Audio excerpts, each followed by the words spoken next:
Assalamualaikum warahmatullahi wabarakatuh. Alhamdulillah, kami bersyukur sekali kepada Allah karena senantiasa dengan izin Allah kami berpindah dari suatu tempat ke tempat lain, karena kami berpikir untuk bagaimana kemaslahatan kami untuk negeri Maluku yang sangat kita cintai. Ya, kami alhamdulillah dengan izin Allah mendirikan pesantren Al-Ansar di Maluku, lalu kemudian di setiap kabupaten kota itu, baru 4 kabupaten kota ya. Di kota Ambon ada pondok pesantren Al-Ansar Putri di kota Ambon. Lalu kemudian ada yang pesantren kedua setelah Ambon itu kami bangun di Bula, Seram bagian timur.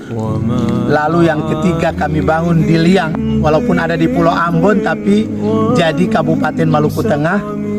Dan alhamdulillah ini kami lagi sedang berada di Pulau Buru di Namlea, tepatnya di Pondok Pesantren Al-Ansar di Jiku Marasa. Kami bersyukur karena bisa berpindah tempat dari waktu ke waktu, dan kami tidak ada di suatu tempat untuk selamanya, karena memang selain mengawasi, memikirkan untuk bagaimana tumbuh kembangnya lembaga-lembaga pendidikan yang kami bangun. Ini alhamdulillah di belakang kami ini lagi sedang ada pembangunan ya beberapa ruang kelas ya, tapi kami kan karena ini dana yang kami cari susah ya, sehingga kami mulai dari satu pondasi, lalu kemudian kita bangun ya untuk bisa berdiri, lalu kemudian kita tutupi atap seadanya, yang kalau bisa sudah dipakai ya, yang penting ya bisa dimanfaatkan. Dan karena membangun itu kan tidak murah dan tidak mudah ya, mahal ya, membayar tukang macam-macam, apalagi ada pihak ketiga dan seterusnya, naudzubillah, itu besar sekali biayanya. Maka Masya Allah kami harus memulai step by step, sedikit demi sedikit. Bagaimana kami pecah otak, berpikir untuk bagaimana bisa membangun, lalu dipakai oleh anak-anak negeri ini untuk bisa belajar. Lalu kami merekrut guru untuk mengajar. Lalu kemudian kami harus mencari uang untuk bisa memberi insentif tiap bulan ke mereka. Lalu kemudian makannya para anak-anak di 4 pondok pesantren, kami juga harus berpikir untuk mencari uang untuk makan mereka. Aduh, pokoknya banyak sekali, Masya Allah. Makanya kalau berharap pemerintah membangun, kapan ini kira-kira ya pemerintah bisa bangun ya? Masya Allah, itu sebuah kenikmatan yang luar biasa besar bagi kami kalau sampai pemerintah terlibat membangun. Makanya saya seringkali bilang ke pejabat kalau bertemu, Masya Allah, kalau kami diberi sesuatu, kami bersyukur benar dan mendoakan mereka. Ya, tapi ini Masya Allah, kalau kita menunggu sampai dibantu pemerintah itu juga berat ya, berat sekali. Dan ya baru dihitung jari, ya di beberapa tempat itu baru dihitung jari. Makanya kadang-kadang dilema. Saya suatu saat ketemu dengan seorang wakil bupati, kami sedang sama-sama turun dari pesawat. Saya bilang ke beliau, aduh sampai hati kamu sudah berkuasa sekian lama ini, cobalah pesantren itu coba dibantu kah?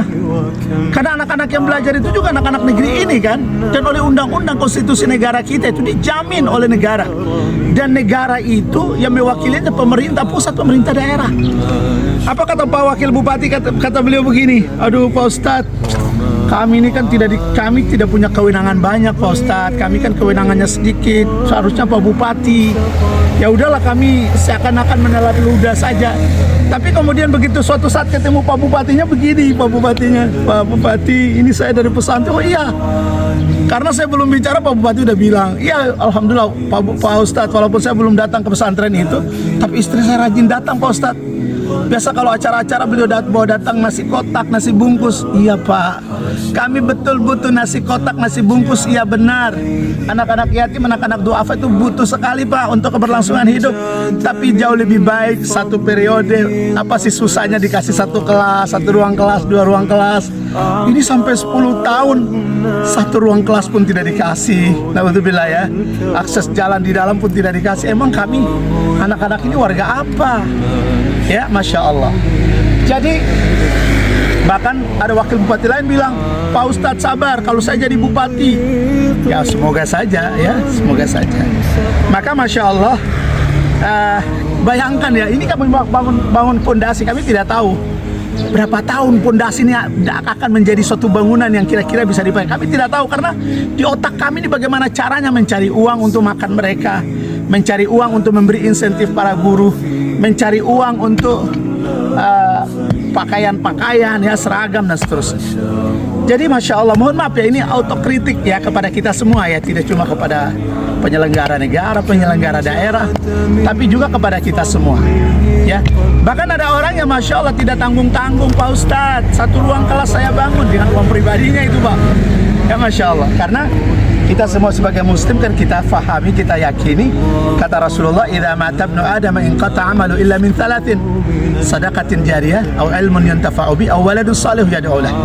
Jika kita mati, dan pasti mati Pak, sebagai rakyat biasa, sebagai pemerintah, sebagai TNI Polri, pasti mati Pak.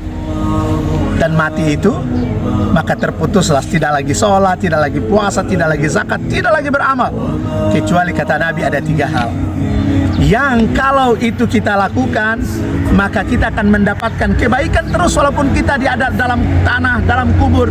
Yani apa? Ya, sedekahun jariyah. Apa itu sedekahun jariyah? Yaitu ada semen yang bisa kita ikutkan dalam pembangunan, ada besi yang insya Allah kita ikutkan, ada seng, ada material yang kita ikutkan, insya Allah selama ini dipakai. Belajar di dalamnya, apalagi belajar agama loh Pak, belajar untuk bisa tahu tentang Allah Tuhan kita Pak, maka tidak akan terputus, terus mengalir kebaikan kepada kita.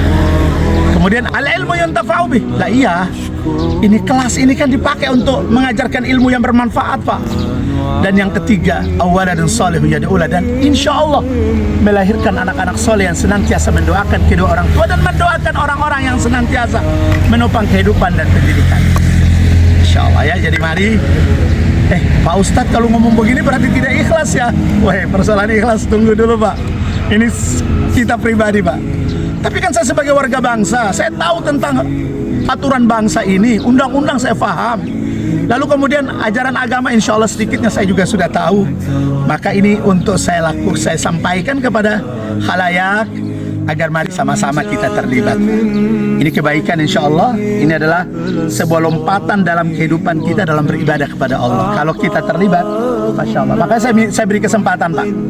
Saya beri kesempatan Bapak, saya beri kesempatan Ibu. Silahkan. Saya Masya Allah ya, kalau pejabat itu ibu-ibu itu agak peka. Di Namlea ini saja, ini kan kita lagi di kali, di atas ada danau, tapi kalau hujan itu bisa banjir Pak. Ada seorang kepala dinas ibu yang Masya Allah dia datang, dia lihat kita, dia langsung tergugah.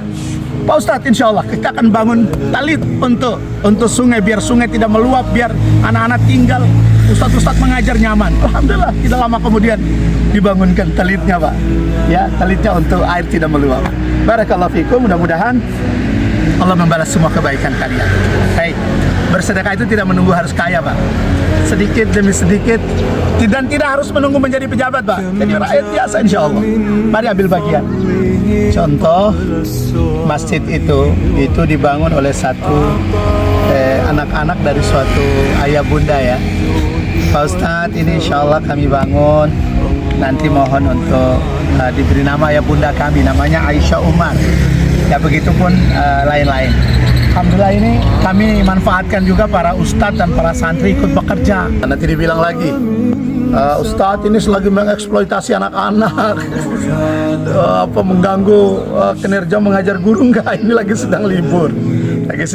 Jadi Alhamdulillah kami berharap mudah-mudahan apa yang kami sampaikan ini bagian dari otokritik ya kepada kita semua ya, agar kemudian kita bisa mendahulukan hak-hak anak warga bangsa yang dijamin oleh konstitusi undang-undang negara, untuk hak-hak pendidikannya ditanggung oleh pemerintah, dan kami sebagai masyarakat ingin berpartisipasi kepada pemerintah. Apa sih yang kita cari? Tidak ada, kecuali kami berharap meninggalnya kami insya Allah diampuni dosa-dosa, lalu kemudian orang-orang tua yang melahirkan, membesarkan dan menjadikan kita sehebat ini, mereka juga mendapatkan ampunan dan mereka mendapatkan pahala atas apa yang kita lakukan di dunia. Barakallahu fikum. Assalamualaikum warahmatullahi wabarakatuh.